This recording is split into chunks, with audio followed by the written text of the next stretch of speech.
हमारे स्टार्टिंग के 4 चैप्टर जिनको अगर हम अच्छे से जान लें तो हम बहुत कुछ जान जाएंगे। जैसे कि हमारा इन्वर्टर कैसे वर्क करता है, हमारा जनरेटर से हम बिजली कैसे बनाते हैं, हमारे घर में कनेक्शन पैरेलल होते हैं, सीरीज होते हैं, या फिर हमारा जो बिजली वाले रॉड है ना, जिससे हम ठंडी आ रही है तो हम पानी गर्म करेंगे नहाने के लिए, तो हम बिजली वाला रॉड है उससे हम पानी में रख देंगे तो पानी गर्म हो जाएगा। वो किस सिद्धांत पे काम करता है वो सभी हम इन चारों चैप्टर में पढ़ते हैं।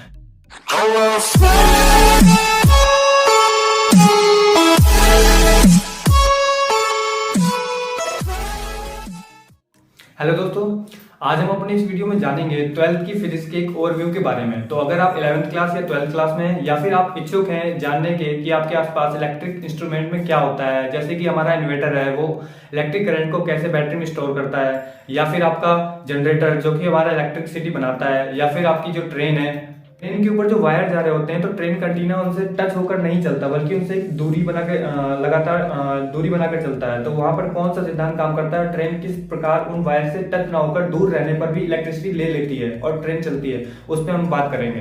तो फिजिक्स मेरा हमेशा से फेवरेट सब्जेक्ट रहा है और इस वीडियो में कुछ ऐसी बातें बताना चाहूंगा जो कम से कम आपको जानकारी होनी ही चाहिए।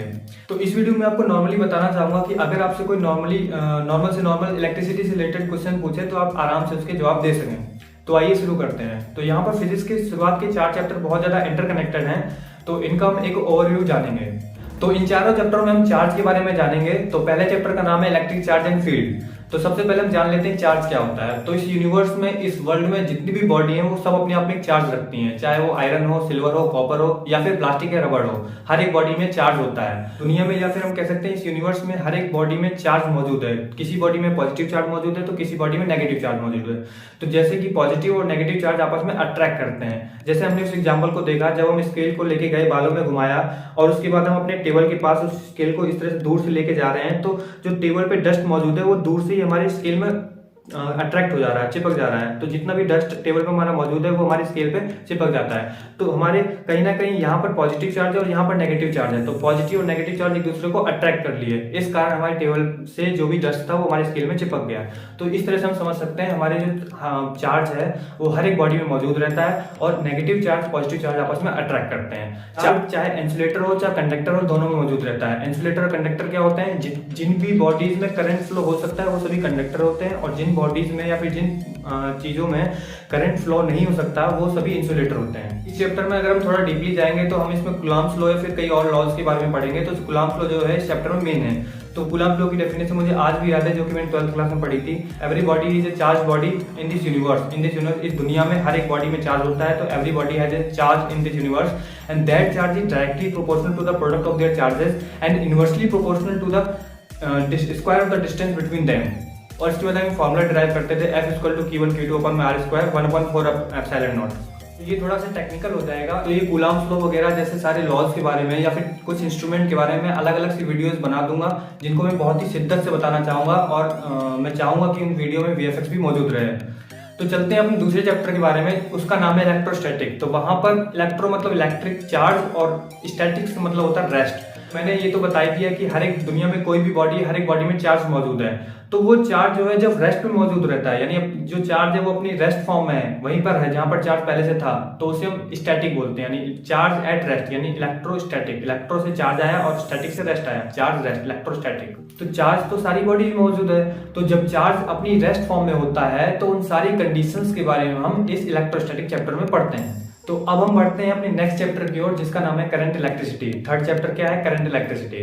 तो जब अभी तक हमने क्या पढ़ा था कि अभी तक हमारा चार्ज जो था रेस्ट में था बॉडीज में, इलेक्ट्रोस्टैटिक यानी चार्ज एट रेस्ट। अब इसके बाद हम अगला चैप्टर पढ़ रहे हैं करंट इलेक्ट्रिसिटी, जहां पर हमारा चार्ज मोशन में रहेगा। तो अब हमारा चार्ज जो है किसी भी बॉडी में मूव करने लगेगा।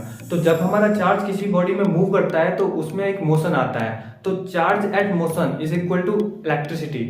जब हमारा चार्ज मोशन में होगा तो एक करंट प्रोड्यूस होता है। तो किसी भी बॉडी में जब हमारा चार्ज मूव करता है तो वहां पर करंट प्रोड्यूस होता है, और करंट प्रोड्यूस होने पे ही हम उसको करंट इलेक्ट्रिसिटी बोल देते हैं। तो चार्ज जब भी हमारा मोशन पे होगा, तो अभी तक इलेक्ट्रोस्टैटिक में हमने चार्ज एट रेस्ट पढ़ा था, जब हमारी बॉडी में चार्ज अपने रेस्ट पे रहेगा तो उसे हम इलेक्ट्रोस्टैटिक में पढ़ते हैं। उसके बाद अगले चैप्टर में हम जब पढ़ते हैं तो हमारा जब चार्ज मोशन में आ जाता है तो एक करंट प्रोड्यूस होता है, वहां पर हम पढ़ते हैं करंट इलेक्ट्रिसिटी के बारे में, हमारा जो तीसरा चैप्टर है। फिर हम करंट इलेक्ट्रिसिटी में अपने लॉज के बारे में पढ़ेंगे, जैसे कि ओम्स लॉ, किरचॉफ लॉ, सबके ऊपर मैं अलग से वीडियोस बना दूंगा।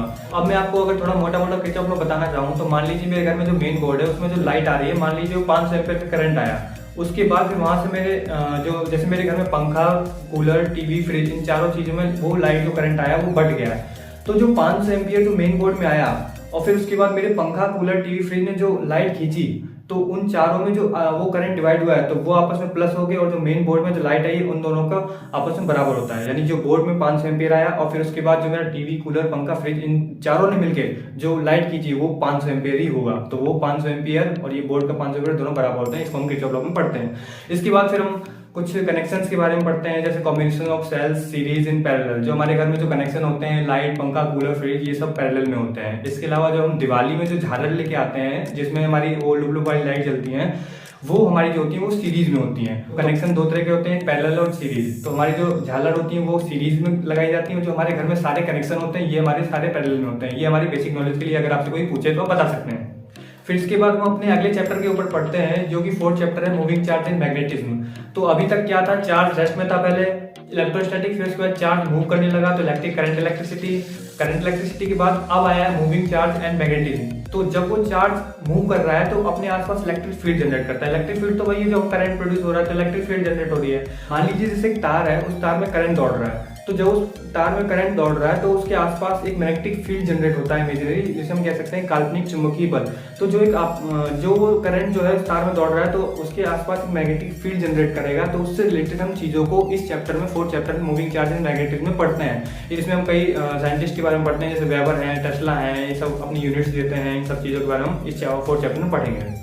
तो ये थे हमारे स्टार्टिंग के 4 चैप्टर, जिनको अगर हम अच्छे से जान लें तो हम बहुत कुछ जान जाएंगे। जैसे कि हमारा इन्वर्टर कैसे वर्क करता है, हमारा जनरेटर से बिजली कैसे बनाते हैं, हमारे घर में कनेक्शन पैरेलल होते हैं, सीरीज होते हैं, या फिर हमारा जो बिजली वाले रॉड है ना, जिससे हम ठंडी आ रही है तो हम पानी गर्म करेंगे नहाने के लिए, तो हम बिजली वाला रॉड है उससे हम पानी में रख देंगे तो पानी गर्म हो जाएगा, वो किस सिद्धांत पे काम करता है, वो सभी हम इन 4 चैप्टर में पढ़ते हैं। तो अगर हम 4 चैप्टरों के बारे में अच्छे से जान लें तो आप बहुत कुछ जान जाएंगे।